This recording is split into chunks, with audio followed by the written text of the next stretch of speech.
Hello, hi guys! Magandang hapon sa inyong lahat. Talakayin natin, no? So, bibigyan ko ng chances, no? Ang ating mga manonood, no? Dahil may mga bagay na gusto silang malaman. At may katanungan sila sa atin at the same time, may mga gusto nilang malaman tungkol sa ating bansa, no? Lalo-lalo na sa kaganapan tungkol sa administrasyong PBBM. So, alamin natin, no? Anong kaganapan sa buhay niya ang ating makakagilap at makikita, no? Ano kaya mensahe sa kanya ng ating angel spirit ang mabibigyan natin ng informasyon. So, let's see. Alamin natin, no? So, kapag dating kay PBBM, alamin natin anong mangyayari sa journey niya, no? Ngayon, nagkakaroon ng mga eksena, diba? Kaguluhan po, no? Pagdating sa Malacanang, no? Pagdating po sa Senado, alamin natin po, no? So, let's see. Dahil doon sa kinakasangkutan ng mga korap, no? May mga korap po sa ating bansa. So, alamin po natin yan. So, tuklasin na natin to. So, let's watch this. Pangulong Bongbong Marcos, give me an information. Pag gusto ko malaman anong pinaka-mensahe ng ating gabay para sa ating Pangulong na si Pangulong Bongbong Marcos. Alamin natin to. Tuklasin natin. Angels Purple, give me information po. So guys, neutral lang tayo ha. Hindi po ako bias, wala po akong pinapanigan sa lahat. So, ito lang po ay kumbaga request lang po ng viewers natin. So, bibigyan lang natin po ng yon, no, ng patikim, no, para malaman din natin kung ano yung mga kaganapan, no. Then of course, there's another ones. So, ngayon nagsusubaybay. No, may nagsusubaybay sa kanya o maaaring kailangan niyang magsubaybay or nagtitingin-tingin na siya what's going on. So, kumbaga nagtitingin-tingin na siya kung ano man yung bagay na nangyayari. There's something, a wheel of fortune. Oh my God. No, ibig sabihin nito, babago na, no, ang kapalaran o magbabago na ang ikot ng mundo. No, ibig sabihin, may bagay dito na kailangan lang hintayin, no, yung tamang panahon at tamang pagkakataon, dahil this is something a perfect timing. So, tama yung panahon at pagkakataon na mangyari to, no, na ma-reveal lahat ng bagay na nangyayari sa kanya ngayon. Maaring may kinalaman dun sa nasa paligid niya, no? Let's see, additional messages. There's a Nine of Pentacles, no? Maging secure siya, no, at maging practical siya sa kung ano man yung bagay na meron siya. Kung may mga plano siya, no, may mga gusto siyang gawin, no, sa ngayon kailangan na mag-iingat siya, no, dahil maaaring sinasabotahe siya. No, there's a Seven of Cups. No, talagang may nanggugulo. There's a Seven of Cups, talagang ginugulo, no, or merong mga taong guguluhin ng kanyang administrasyon, no, ang kanyang position, no? And of course, there's a King of Cups. Talagang mahal na mahal to, no, ng ating Pangulo, ang ating bansa. At the same time, there's an ancestor guides. Ginagabayan siya ng kanyang ama. Nananayin pala hibok ko, oh my God. Ginagabayan siya ng kanyang ama na yumao. So, ibig sabihin, this is something a right path po, na para bigyan tayo ng informasyon na ginagabayan siya sa kanyang tinatahak na landasin. No, at the same time, kaya siguro natuklasan, natumbok lahat ng bagay kaganapan sa ngayon. Dahil kumbaga, ito na yung panahon na para lumantad lahat ng mga korupsyon, lahat ng mga may kinalaman doon sa situations na to. So, let's see. And of course, there's a Four of Pentacles. So, ngayon, mas nagiging mahigpit na siya.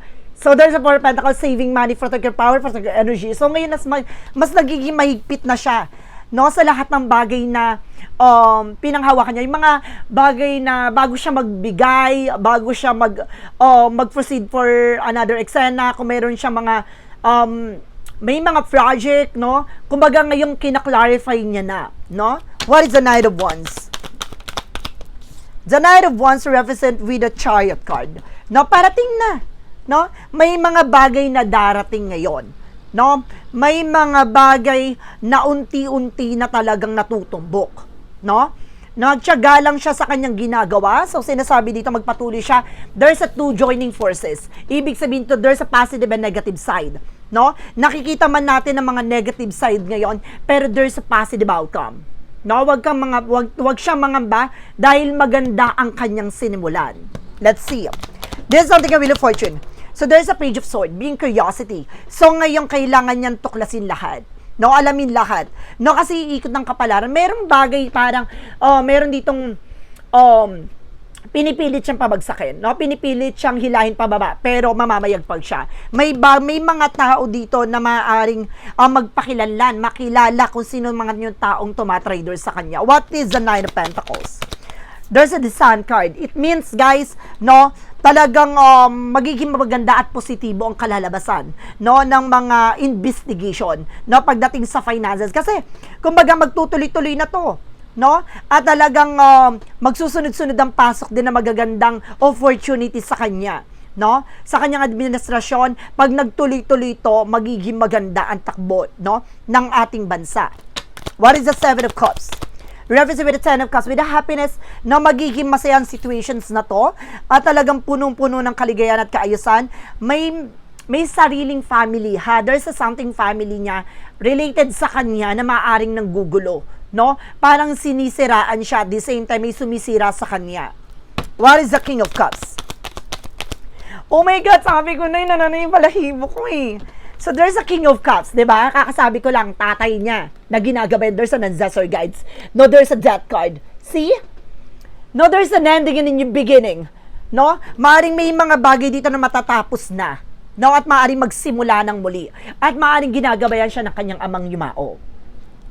No? And of course, may nasense ako dito with the other side, ha? May nagtatangka sa kanyang buhay. What is the Four of Pentacles? So, there's a Three of Swords. There's a recovery from the pain. So, parang makaka-recover na. No? After na malutas, malaman, no? Talagang mapangahawakan niya, masisave niya, makukuha niya. At least ngayon, nalaman na may mga taong sumubutahe at talagang sumira ng kanyang mga plano, no? Ng kanyang mga gustong gawin sa bansa. So there's something, guys, with the Three of Swords in reverse na makaka-recover na. At least ngayon, no, parang lilinisin na with the Sun card din dito. No, lilinisin na. What is the Knight of Wands? Because the Chariot card. There's a Five of Pentacles. So, makaka-recover na rin ang bansa na to. No, for financial loss or financial crisis sa mga utang. No, malapit na daw mabayaran. No, malapit na tong matapos, malapit na pag nagtuloy-tuloy, no, ang kanyang administrasyon. No? And there's a Three of Wands, waiting for ship, no? Meron mang hinihintay na resulta, there's a possible na matumbok na. No, malalaman na. No? Mayroong sinasabi silang resibo, may resibong mailalantad. No? May notebook na malalabas. No? Nandun nakalagay lahat ng mga papeles, lahat ng mga informations na dapat malaman. There's a documents talaga. So let's see. And of course, there's a Knight of Wands, first slow and steady. Sa ngayong kalmado. No? Nagiging kalmado siya, parang pinapakalma niya lang yung situation. Pero at the end of that time, biglang pasabog, no? Biglang paglinis, no? Nakita mo yan, na there's a sun na parang, no? Kumbaga dahil dun sa pagiging mahinahon niya, no? Sa bagay na gusto niyang gawin, mas nagiging matagumpay siya. No? Nagiging silent ang atake niya. Ano yung balahibok talaga? Grabe.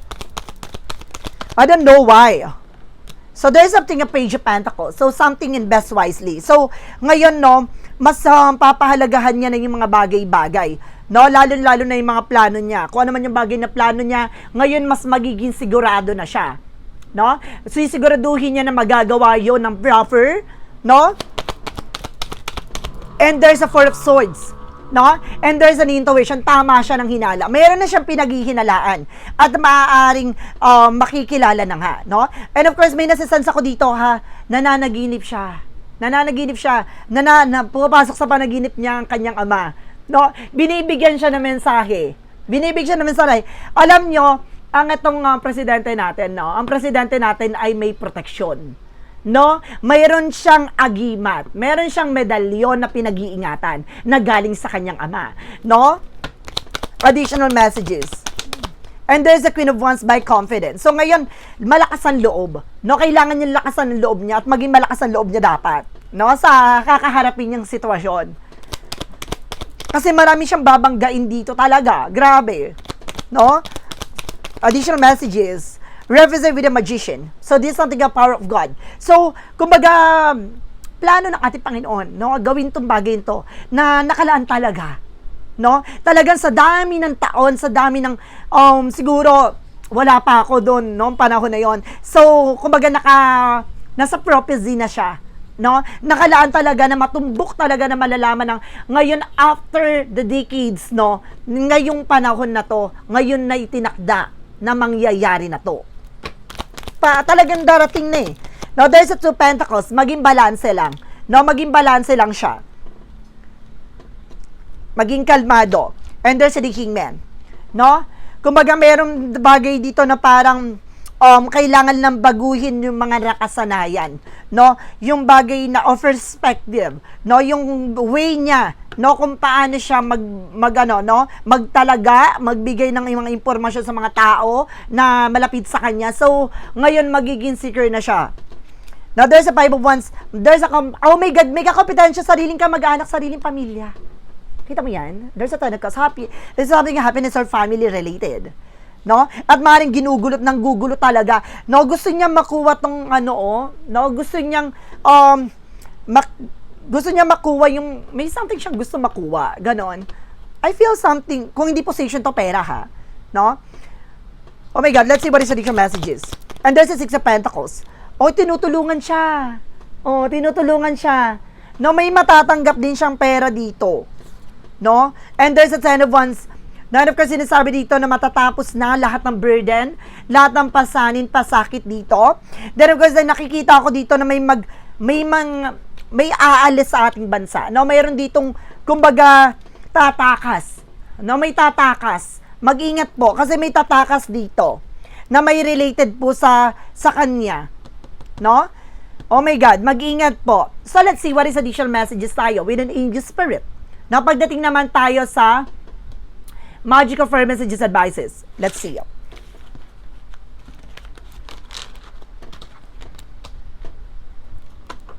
What is the Magical Fire Messages Advices sa kanya?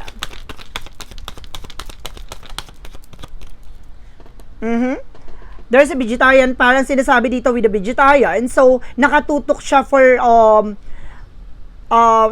yung mga halaman, mga lupa, no? Kumbaga, nga nakatutok siya ngayon dito, parang meron siyang ini-invest o meron siyang tinututukan, no? I think something mga palayan, no? Mga lupain, ganon. I feel something, agriculture, no? There's an agriculture. Okay, let's see, what is the Yin and Yang Oracle card? And there's a cycle na mababago na yung ikot ng kapalaran dito, no? At there's a changes coming in na magbabago talaga at may malaking pagbabago magaganap sa kanyang sitwasyon. And there's an attraction hat, no? Ibig sabihin dito na parang maraming nakatingin sa kanya, no? Maraming nakasubaybay sa kanya. Nagiinit ang eksena ngayon ha. Mainit ang mata sa kanya ng mga tao at the same time ng mga tao sa paligid niya. Parang I feel na matutumbok niya na. No, nagtitikong bibig lang siya. Kilala niya na eh. No? And there's imagination. No, may thoughts na siya. Mayroon na siyang instinct kung sino to. No? Kung sino tong pinakapulot dulo ng lahat ng to. And there's a dreamer, no? Maaring napanaginipan niya na, maaring pumasok na sa kanyang isipan, o maaring malapit niya na matumbok kung talagang sino to, or maaring kumbaga malapit niya na konfrontasyon, ganon. Archangel Michael messages. And of course, keep your eyes on your target and tension. Ngayon nakatutok siya ha, o kailangan niya tutukan yung mga tao sa paligid niya. So let's see. Alamin na natin what is the Jesus loving quote said. Alamin na natin kung ano mensahe sa kanya ng ating Panginoon, ng ating gabay. No, let your light so shine before men, they may see you the good works and glorify your Father which in the heavens. So see, hayaan daw, no, ng ating Ama na kumbaga makilala ang kanyang mga gawa, no, ng mga tao sa paligid niya, parang hayaan daw ng mga tao sa paligid niya na ma-realize ang na siya ay karapat-dapat, no? Parang ipapakita dito na mali ang mga spekulasyon sa kanya ng mga tao sa paligid niya na na lahat na nangyayari nito wala siyang kinalaman. No? At the same time, ang sinasabi dito na may maganda siyang plano sa ating bansa. So let's see what is the Money Move Oracle deck.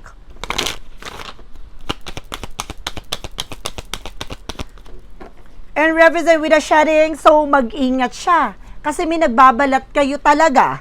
May ahas. No? Sinasabi dito, kailangan mag-ingat siya sa mga taong nasa paligid niya. Magaling magpanggap. Angel's number represent what? There is a 13 with a starting fresh. No, parang ito na yung simula eh. Ito na yung simula ng pagbabago. No, step out of your comfort zone. No, are about to create something meaningful. All your skills and talent will bring your spontaneous profit. Build up your confidence and trust your indecision. So kailangan niya makawala, no, sa mga bagay na kinakatakutan niya. No? May bagay siyang parang pinangangambahan, no? Pero kailangan niya maging matatag. What is the what lies beneath the future? Ano yung mga bagay na nakatago, no? Sa kanyang hinaharap.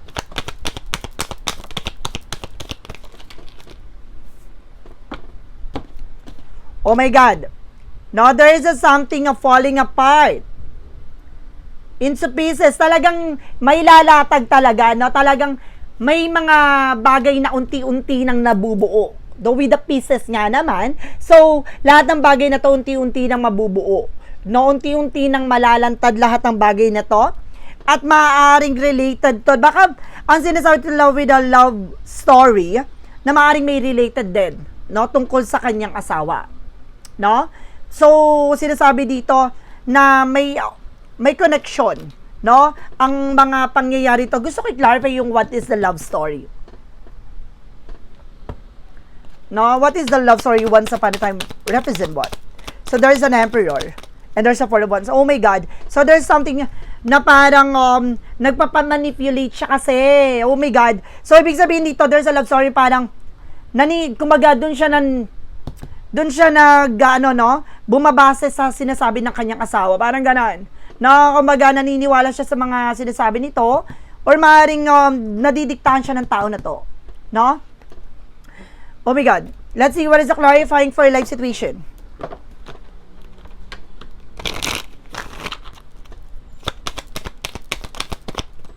And there's a meta-purposes marriage. Embrace the tender transition between past form and future possibilities as illuminates by transformative butterfly. Oh my God, may kinalaman about sa nakaraan hanggang sa kasalukuyan. So it means may mga bagay na malalantad, no? Ano man yung bagay na nangyari sa nakaraan para mapagtutugma-tugma ang mga nangyayari sa iyo ngayon sa kasalukuyan. So ibig sabihin dito maaaring maulit-ulit yung nangyari sa nakaraan. So kung ano yung nangyari sa kanyang ama, maaaring maulit sa kanya. No? Kailangan niya lang pag-ingatan ng kanyang buhay. No, ang kanyang situations. No, there's a butterfly with a transformation. Pero malaking pagbabago nito. No? Maaaring may mga part na mauulit lang, pero hindi siya talagang direct na mauulit yung ganong kapalaran niya. No? Pero sinasabi dito malaking pagbabago ang magaganap, no, sa kanyang buhay at sa kanyang administrasyon. No? Administrasyon. No? So guys, maraming salamat po for this wonderful reading. I hope nakatulong ako sa reading na to. And of course, I hope nakapagbigay ako ng information sa inyo. No, request lang po ng ating viewers to.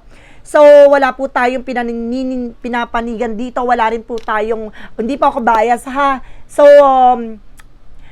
kung ano lang po ang ating nakita sa baraha, yun lang po ang aking pwedeng maibigay na mensahe. Sa susunod po, no, ang ibang ano naman po, no, ang ibang, kung may BBM tayo, mayroon din tayong, tawag dito, Duterte. No, yun.